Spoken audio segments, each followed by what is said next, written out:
بسم اللہ الرحمن الرحیم نحمدہ و نصلی علی رسولہ الکریم اما بعد۔ عزیزان گرامی، آج کا میرا عنوان ہے اوصاف نبوت اور مرزا غلام احمد قادیانی۔ اللہ تعالیٰ کے فضل سے میں آپ حضرات کے سامنے اس وقت 30 اوصاف نبوت کا ذکر کروں گا اور اس کے ساتھ مرزا غلام احمد قادیانی کا موازنہ کروں گا تاکہ آپ سب یہ بخوبی جان سکے کہ یہ کتنا بڑا کذاب اور دجال ہے۔ سب سے پہلے جو اوصاف نبوت ہے ان میں سب سے پہلا صفت یا وصف وہ ہے ہر نبی صادق اور امین ہوتا ہے، جیسا کہ جناب نبی کریم صلی اللہ علیہ وسلم کے متعلق پہلے سے یہ مشہور تھا کہ پورے عرب میں اس جیسا کوئی صادق اور امین نہیں، ہر نبی وہ صادق اور امین ہی ہوا کرتا ہے۔ جبکہ مرزا قادیانی نے ہزارہ جھوٹ بولے ہیں۔ سیرت المہدی حصہ اول اور صفحہ 244 روایت نمبر 244 میں لکھا ہے، اس کا چوری کرنا بھی ذکر ہے کہ وہ خود چوری بھی کیا کرتے تھے۔ اسی طرح ہر نبی پر وحی اس کی اپنی قومی زبان پر ہی آتی ہے، جیسے قرآن مجید کے سورہ ابراہیم آیت نمبر 4 میں ذکر ہے، وَمَا أَرْسَلْنَا مِن رَسُولٍ إِلَّا بِلِسَانِ قَوْمِهِ۔ جبکہ مرزا قادیانی خود لکھتے ہیں کہ مجھے 10 مختلف زبانوں میں وحی آئی اور بس ایسی زبانوں میں بھی وحی آئی جس کی سمجھ خود مجھے نہ آئی، یعنی مرزا خود اس کو نہ سمجھ سکے۔ یہ بھی نزول مسیح صفحہ نمبر 57 میں مذکور ہے۔ اسی طرح روحانی خزائن جلد نمبر 8 صفحہ نمبر 225 میں ہے۔ تیسری صفت وہ یہ ہے کہ تمام انبیاء کرام کے استاد نہیں ہوتے تھے، یعنی کسی نبی کا کوئی بھی استاد نہیں ہوتا تھا۔ حالانکہ جبکہ مرزا قادیانی کے ایک استاد کا نام فضل الہی تھا، دوسرے استاد کا نام فضل احمد اور تیسرے استاد کا نام گل علی شاہ جو شیعہ تھے، جو خود انہوں نے کتاب بریہ صفحہ نمبر 162 اور 63 میں اس کا تذکرہ کیا ہے۔ اسی کے ساتھ نبوت کی جو چوتھی صفت ہے وہ یہ کہ کوئی نبی بھی شاعر نہیں تھا، جیسا کہ قرآن عظیم الشان کے سورہ یاسین آیت نمبر میں اللہ رب العزت فرماتے ہیں، وَمَا عَلَمْنَاهُ الشِّعْرَ وَمَا يَنبَغِي لَهُ۔ جبکہ مرزا قادیانی نے مختلف کتابوں میں نظمیں، غزلیں اور عشقیہ اشعار لکھے ہیں، جس کو قادیانی حضرات نے اردو اور فارسی عربی زبان میں الگ الگ لکھ کر در سمین کے نام سے 3 جلدوں میں شائع کیا ہے۔ نمبر 5 صفت وہی لانے والا فرشتہ وہ جبرائیل امین ہے تمام انبیاء پر، یعنی حضرت آدم علیہ السلام سے لے کر حضرت محمد مصطفیٰ احمد مجتبیٰ صلی اللہ علیہ وسلم تک جتنے انبیاء کے پاس وہی لائی گئی ہے، جس فرشتے نے اس کا نام جبرائیل امین ہے۔ جبکہ مرزا غلام احمد قادیانی خود حقیقت الوحی میں لکھتے ہیں کہ میرے فرشتے کا نام ٹیچی ٹیچی ہے۔ چھٹی صفت وہ یہ ہے کہ ہر نبی آنے والے زمانے میں سب سے خوبصورت انسان ہوتا ہے۔ ہر زمانے میں خوبصورت انسان اس زمانے کا نبی ہی ہوتا ہے، جیسا کہ آپ علیہ السلام کے حسن کے تذکرے جس طرح خود یہودی عالم اس وقت جب اسلام نہیں لائے تھے، عبداللہ بن سلام، انہوں نے جب نبی کریم صلی اللہ علیہ وسلم کے حسن اور جمال کو دیکھ کر بے ساختہ پکار اٹھے کہ خدا کی قسم یہ چہرہ کسی جھوٹے انسان کا نہیں ہو سکتا۔ جبکہ مرزا قادیانی بینگے اور کانے تھے، دانتوں کو کیڑا لگا تھا اور اینڑیاں پڑ گئی تھی، جو حسن کے خلاف ہے۔ نمبر 7 ہر نبی حسب و نسب کے اعتبار سے اعلیٰ اور برتر ہوتا ہے۔ ہرقل نے ابو سفیان سے جب پوچھا کہ آص وسلم کا حسب و نسب کیسا ہے، تو ابو سفیان نے جواب دیا کہ حسب و نسب میں وہ سب سے بڑھ کر ہیں، جس پر شاہ روم ہرقل نے کہا، انبیاء کرام ہمیشہ بہترین خاندان میں مبعوث ہوتے ہیں تاکہ لوگ حسب و نسب کے لحاظ سے انہیں حقیر نہ سمجھے، جبکہ مرزا غلام قادیانی خاندان کے لحاظ سے مغل تھے۔ اسی طرح 8ویں صفت نبوت کی، نبی قابل نفرت بیماری کا شکار نہیں ہوتا جو اسے دم زیست لگی رہے، جبکہ مرزا کہتے ہیں یعنی تمام امراض بدنیہ اور روحانیہ کے ٹکڑے تھے، نامردی، مراک، دق، شوگر، کثرت پیشاب، جبکہ دن میں 100 بار اسے پیشاب آتا تھا۔ اسی طرح خارش، اسہال، بہت سی بیماریاں اس میں مکتوب کے جو خود مکتوبات احمدیہ اور براہین احمدیہ سیرت مہدی میں اس کا تذکرہ ہے۔ 9 نمبر صفت، نبی معصوم عن الخطا ہوتے ہیں، شیطان اسے مسا نہیں کرتا، نہ ہی اسے احتلام ہوتا ہے، جس طرح کہ حضرت ابن عباس رضی اللہ تعالیٰ عنہ فرماتے ہیں کہ کبھی بھی کسی نبی کو احتلام نہیں ہوا، کیونکہ احتلام شیطان کی طرف سے ہوتا ہے، جبکہ مرزا قادیانی کو احتلام ہوتا تھا۔ خود سیرت المہدی حصہ سوم صفحہ 242 میں اس کا تذکرہ ہے۔ نمبر 10ویں صفت، تمام انبیاء کرام نے بکریاں چرائی ہیں۔ بخاری شریف کی حدیث ہے، آقا علیہ الصلوۃ والسلام نے فرمایا ہر نبی نے چرواہا بن کر بکریاں چرائی۔ صحابہ کرام رضوان اللہ علیہم اجمعین نے عرض کیا کہ آپ نے بھی؟ فرمایا آپ صلی اللہ علیہ وسلم نے، ہاں میں نے بھی چند پیسوں پر اہل مکہ کی بکریاں چرائی، جبکہ مرزا قادیانی نے چرواہا بن کر کبھی بکریاں نہیں چرائی۔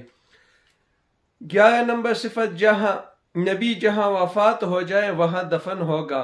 خود رحمت دو عالم صلی اللہ علیہ وسلم کے وفات کے بعد صحابہ کرام رضوان اللہ علیہ اجمعین آپ صلی اللہ علیہ وسلم کی تدفین کے متعلق مشاورت ہوئی تو سیدنا صدیق اکبر رضی اللہ تعالیٰ عنہ نے فرمایا میں نے رسول اللہ صلی اللہ علیہ وسلم سے ایسی چیز سنی ہے جو بولی نہیں۔ فرمایا اللہ تعالیٰ نبی کی روح اس مقام پر قبض فرماتے ہیں جہاں وہ دفن ہونا پسند کرے۔ چنانچہ صحابہ کرام رضوان اللہ تعالیٰ اجمعین نے آپ صلی اللہ علیہ وسلم کو حجرہ عائشہ صدیقہ رضی اللہ تعالیٰ عنہ میں دفن کیا، جبکہ مرزا قادیانی کی موت حیضہ کی مرض سے لاہور میں ہوئی اور تدفین قادیان میں۔ 12ویں نمبر صفت نبوت کی، نبی مرد ہوتا ہے عورت نہیں، جس طرح کہ قرآن مجید کے سورہ نحل آیت نمبر 43 میں اللہ رب العزت فرماتے ہیں وَمَا أَرْسَلْنَا مِن قَبْلِكَ إِلَّا رِجَالًا نُوحِي إِلَيْهِمْ، کہ ہم نے آپ سے پہلے جتنے رسول بھیجے ہیں وہ سب کے سب مرد تھے، کیونکہ عورتیں ناقص العقل اور ناقص الدین ہوتی ہے۔ جبکہ مرزا قادیانی کا ایک دعویٰ مریم کا اور حاملہ ہونے کا ہے، جو کشتی نوح صفحہ نمبر 47 میں اس کا تذکرہ موجود ہے۔ 13 نمبر صفت، کسی نبی نے کوئی کتاب نہیں لکھی، نبی کتابیں لکھنے نہیں آتا بلکہ نبی پر کتابیں نازل ہوتی ہے، جبکہ مرزا قادیانی نے 80 سے زائد کتابیں لکھی ہیں جو روحانی خزائن کے نام سے 23 جلدوں میں شائع کی گئی ہیں۔ 14 نمبر کی صفت، نبی تدریجاً دعوی نبوت نہیں کرتا بلکہ جو ہی نبی کو حکم ہوتا ہے فوراً اپنی نبوت کا اظہار فرماتے ہیں۔ لیکن مرزا قادیانی نے نبوت سے پہلے مجدد، محدث، مہدی، مسیح مسیح، مسیح ابن مریم، ذیلی نبی، بروزی نبی، غیر تشریعی نبی بھی نبوت کے دعوے کیے، تب جا کر صاحب شریعت نبی ہونے کا دعویٰ کیا۔ 15 نمبر صفت اور اوصاف نبوت میں سے وہ یہ ہے کہ نبی کی پیشنگوئی ہر پہر سچی ہوتی ہے، جبکہ مرزا قادیانی کی پیشنگوئی سچی ثابت نہیں ہوئی، جنہوں نے کہا کہ ہم مکہ یا مدینے میں مریں گے، حالانکہ پوری عمر مکہ مدینے میں نہیں گئے اور لاہور میں اس کو موت آ گئی۔ اسی طرح 16 نمبر جو وصف ہے نبوت کی وہ یہ ہے کہ ہر نبی پہلے نبی کی نصف عمر پاتا ہے، جبکہ نبی کریم صلی اللہ علیہ وسلم نے 63 برس عمر پائی، تو اس حساب سے مرزا کی عمر 30 یا 31 برس ہونی چاہیے تھی، جبکہ اس کی عمر میں تو نبوت بھی نہیں ملتی، حالانکہ مرزا قادیانی کی عمر 59 برس تھی۔ 17 نمبر پہ اوصاف نبوت میں جو وصف ہے وہ یہ ہے، نبی کسی کا وارث اور مورث نہیں ہوتا، جبکہ مرزا قادیانی ذریت کو یہ معیار تسلیم ہے۔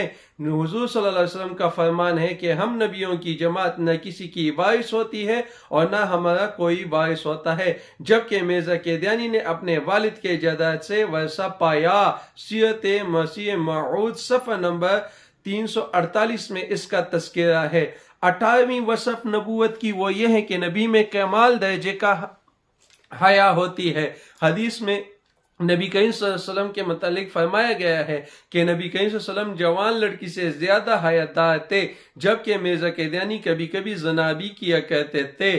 خود ان کی کتابوں میں یہ موجود ہے، جیسے کہ الفضل جو ان کا رسالہ ہے اور اخبار ہے قادیان سے 31 اگست 1938 میں اس کا تذکرہ موجود ہے۔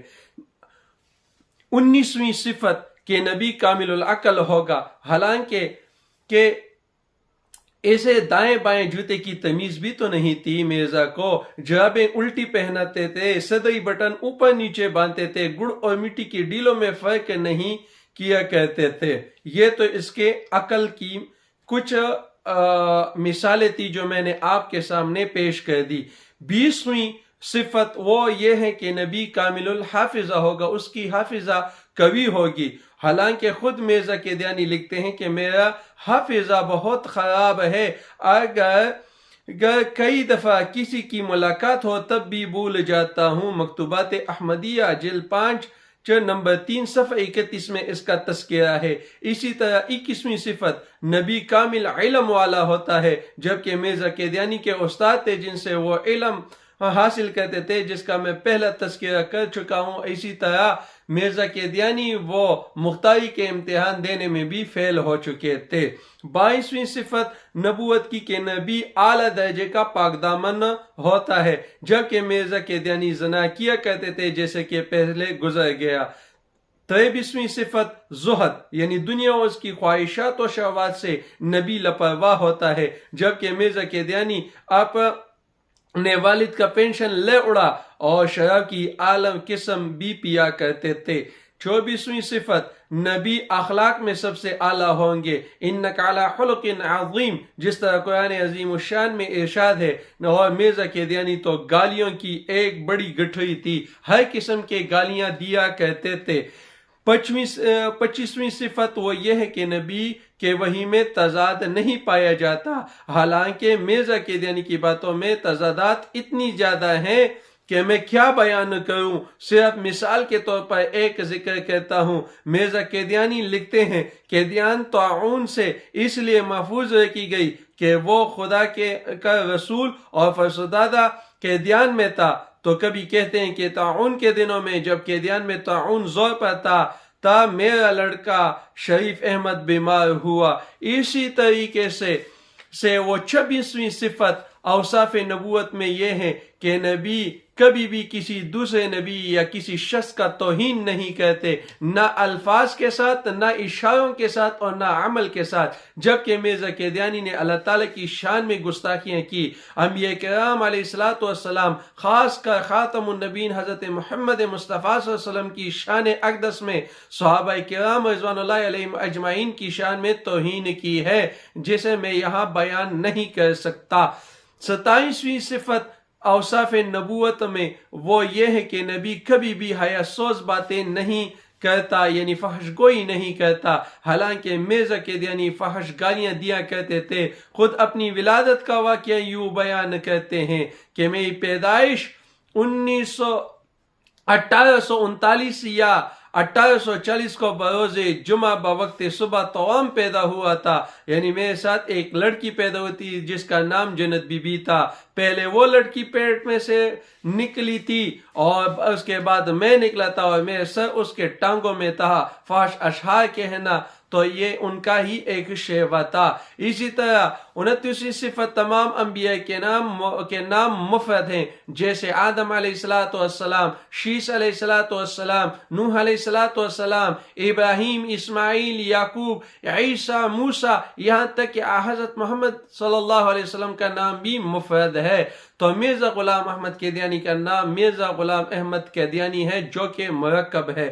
30ویں صفت اوصاف نبوت میں نبی وعدہ خلافی نہیں کیا کرتے، کیونکہ وعدہ خلافی کرنا یہ تو منافقت کی علامت ہے، اور مرزا غلام قادیانی نے تو خود یہ وعدہ کیا تھا اور اشتہار دیا تھا کہ میں اس کتاب براہین احمدیہ کی 50 جلدیں لکھوں گا، 50 جلدوں کے لیے پیسے سے بھی لیے 4 جلدیں بھیجنے کے بعد براہین احمدیہ کی تصنیف بند کر دی، لوگوں کے اصرار پر 5ویں جلد لکھوا دی اور یہ بہانہ کر دیا کہ 50 اور 5 میں فرق صرف ایک صفر کا ہے۔ تو میرے بھائیوں، یہ 30 اوصاف نبوت تھے جو میں نے آپ کے سامنے ذکر کیا، اور اس کے ساتھ مرزا غلام احمد قادیانی کی زندگی کا ایک نمونہ بھی آپ کے سامنے پیش کیا۔ اب آپ خود فیصلہ کر لیں کہ یہ کتنا بڑا دجال ہے، کتنا بڑا کذاب ہے۔ یہ نبی نہیں ہو سکتا، یہ اس کو ماننے والے، نبی ماننے والے بھی کافر ہیں، دائرہ اسلام سے خارج ہیں۔ وآخر دعوانا ان الحمد للہ رب العالمین۔